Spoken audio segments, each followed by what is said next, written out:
everybody, I'm Tom Vasel. I'm Mike DiLisio. I'm Chris Yee. I'm Zee Garcia. And we are the 4 best people to review this game here. How do you pronounce it? Couture. What does it mean?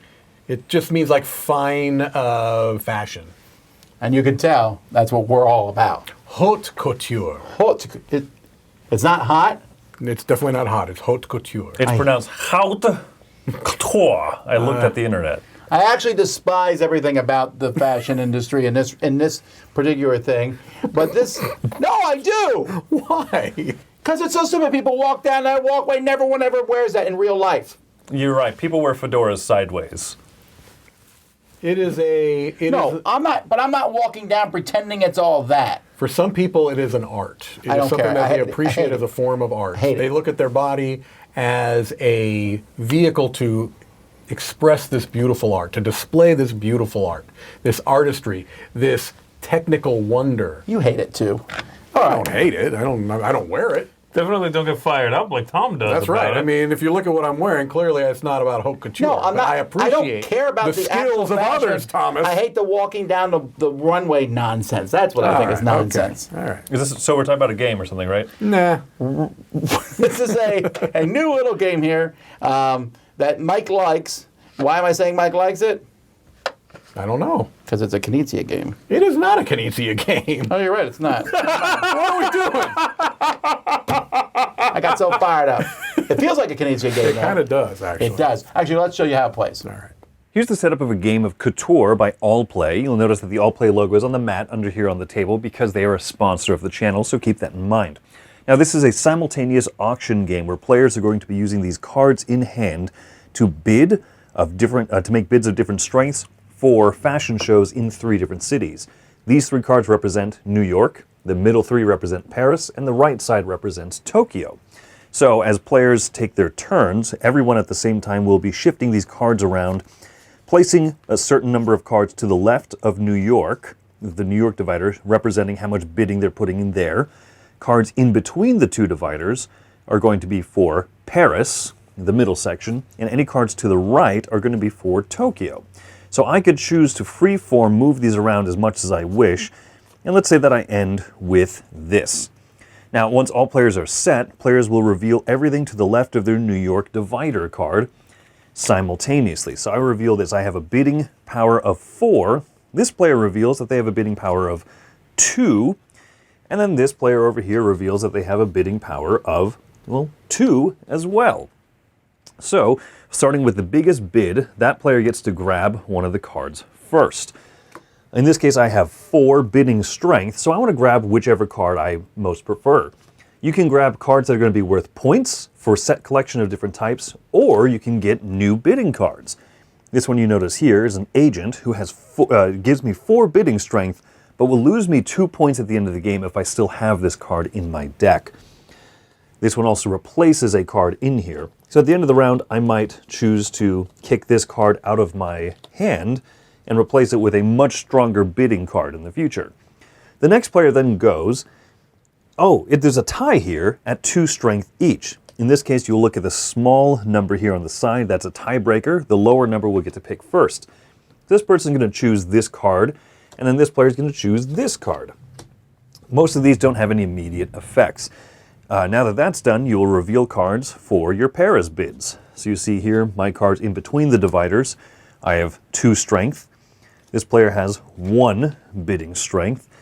And then this player over here reveals that they put no cards in between. So they have 0. They have no bid on this whatsoever. So whoever has the highest bid, me, would get to grab one of these cards first. Maybe I'll grab this one here that has a different, a little set collection kind of thing I'm going for. The second player will get to grab one of these cards. And then I, as the lead player, since there's only 2 people, I get to grab a 3rd card. I'll grab this one here, and then we'll continue with our Tokyo bids, continuing to grab cards. And then at the end of 9 rounds of this, we'll score points. How are points scored up? Well, any cards, the bidding type that you have in your hand, are worth points, as shown up here, sometimes positive and sometimes negative. You'll add those up. You look for the number of hot couture symbols that you have, and this is going to be to win these magazine covers over here.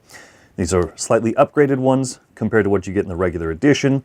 And they might look a little bit busy, but on the back side, they show, hey, whoever has the most of these haute couture symbols will get 7 points, 5, and then 3 points.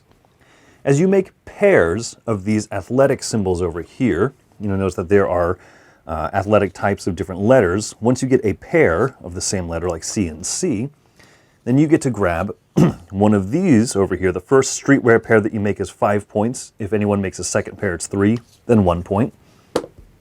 You look at these flop cards. These are outfits that, for lack of a better word, didn't quite work. And so whoever has the most flops at the end of the game is going to lose 5 points. The next player will lose 3, and then 1. Lastly are the different brand cards.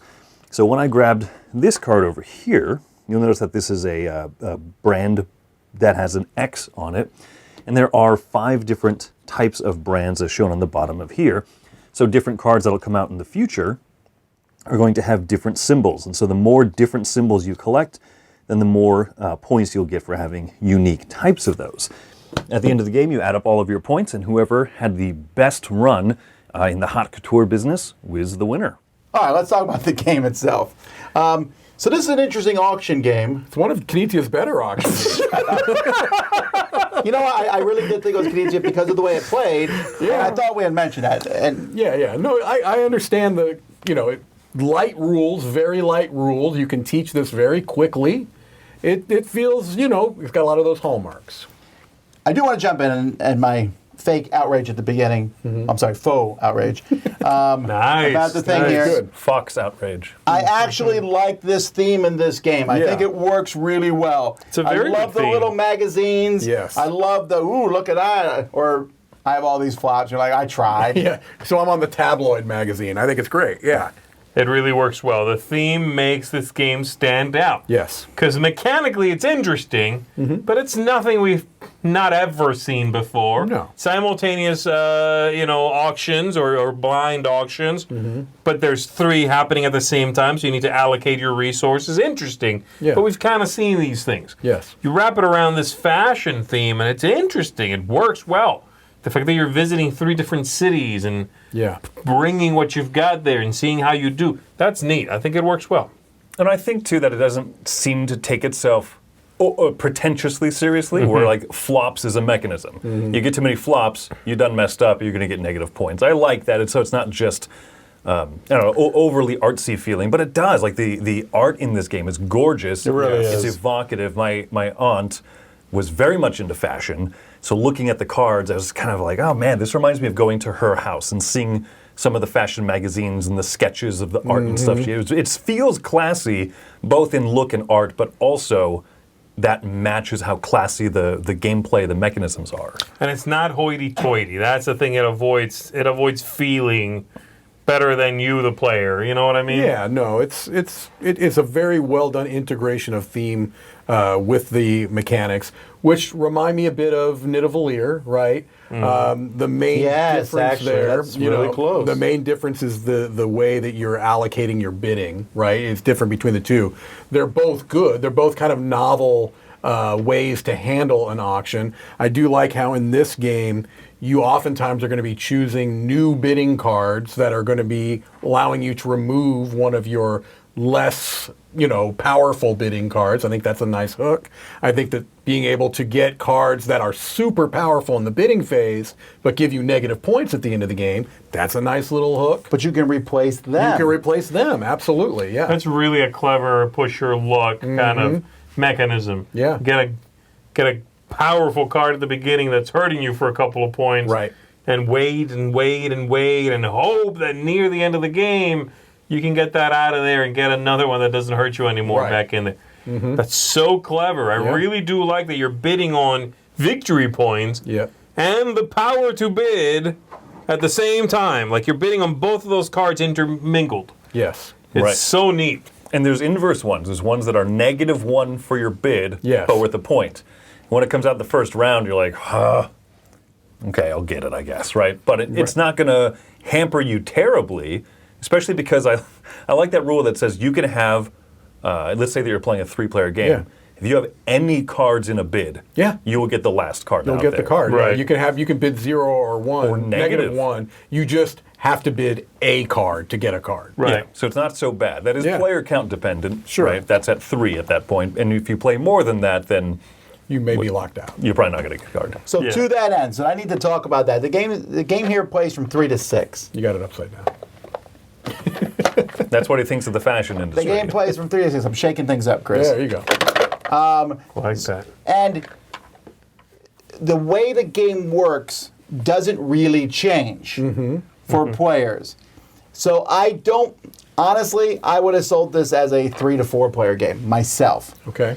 I think this is an amazing 3-player game.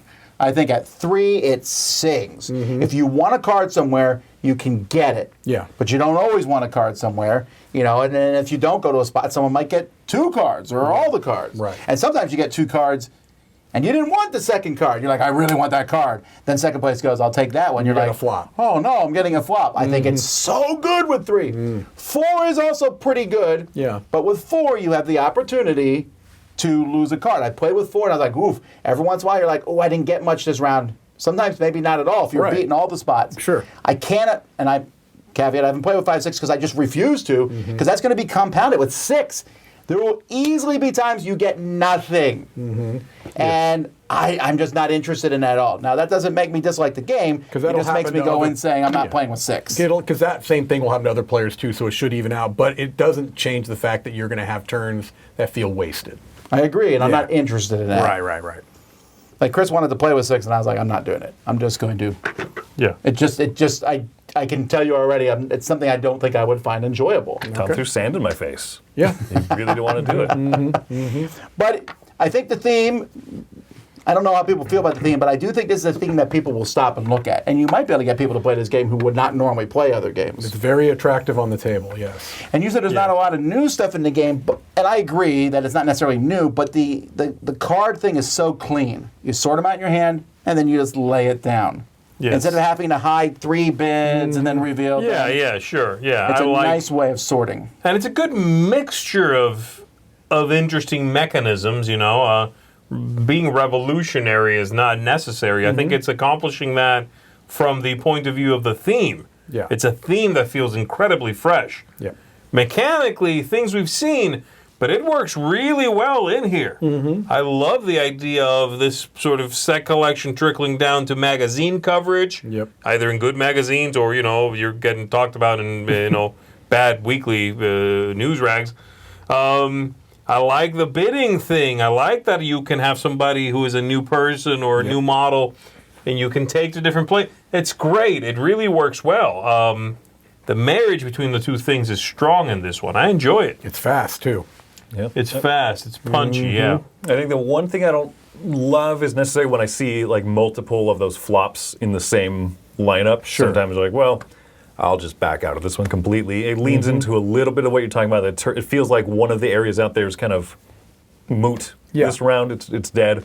But even if it's 2 areas that you're bidding for, those 2 areas are still interesting. It's like Right. one like kind of weakness I can feel with it besides maybe player count. And I almost wondered, sometimes it'd be interesting if I played, like, if you get a ton of flops. You shoot the moon or something. I can't think of a thematic reason for that. Yeah, right. I'm so bad now, but we're in Walmart. You're infamous. I don't know. What would you rate it? I'm going to come in pretty hot on this. Could you hand me the box really quick? Okay. Because we've said Reiner Knizia's name a few times in this review, but it was actually designed by Yusuke Sato, and I think that they did a fantastic job. This is such a good, quick, pretty easy to teach game. I think the scoring is not too difficult. The actual gameplay is great, and I love the art. So my score here is it's going to be a 9. Oh, wow. I really adore this one. See? I'm coming in at a 7.5. I very much enjoy it too. Clearly don't like it as much as Chris does, but like I said, I think it's the kind of game that I can easily recommend to a lot of people. And if you come in at that 3-player, 4-player count, you're not going to have too many moments in the game where you go away from a round or a split feeling let down. Because that moment of you having to take a flop, that's a fun moment. It sucks, but it's Yeah. like, oh, I got. You know, I had that's, And the game's short enough, I don't think it's a huge thing. That's fine. I don't dislike those moments in games. I think this is one that is going to have a place in a lot of people's collections. I do. It does something interesting with a fantastic theme, gorgeous illustrations, great components in here. This is a fun one to show people. You know what I mean? Yeah, I agree. This is one that comes off the shelf and I can go, let me show you something that's a little bit different from a lot of what's coming out these days. Yep. This is it. So 7.5 from me. Oh, we're passing it. Okay. We're passing it. That's a thing. That's a bit we're doing. Yeah, because I was going to make sure I did it if you did. I like this a lot. Yes, I don't want to play with the higher player counts, but there's a lot of games I love I feel the same way about. I'm giving it 8.5. This is, for me, a great filler game. The game you can play in between other things. It's so quick. It's pretty easy to teach.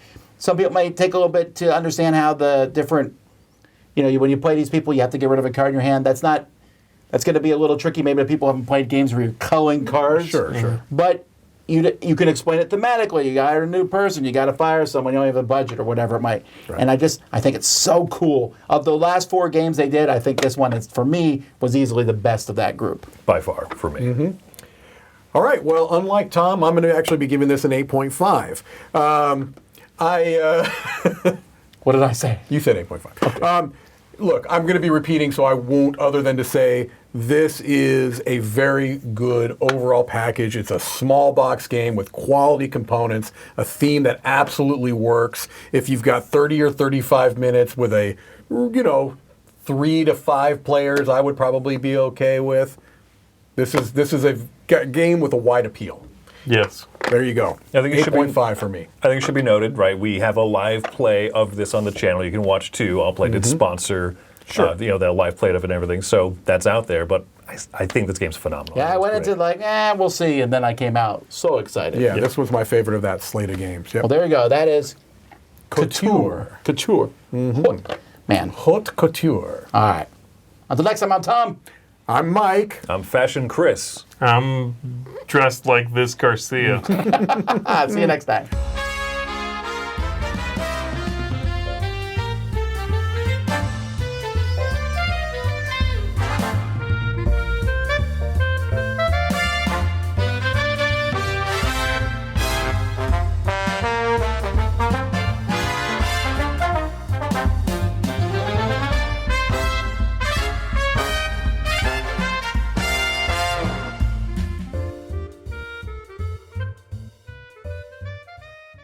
Actually, let's show you how it plays. All right. What is happening right now? Sorry. Are we starting again? Because it feels like we're starting again.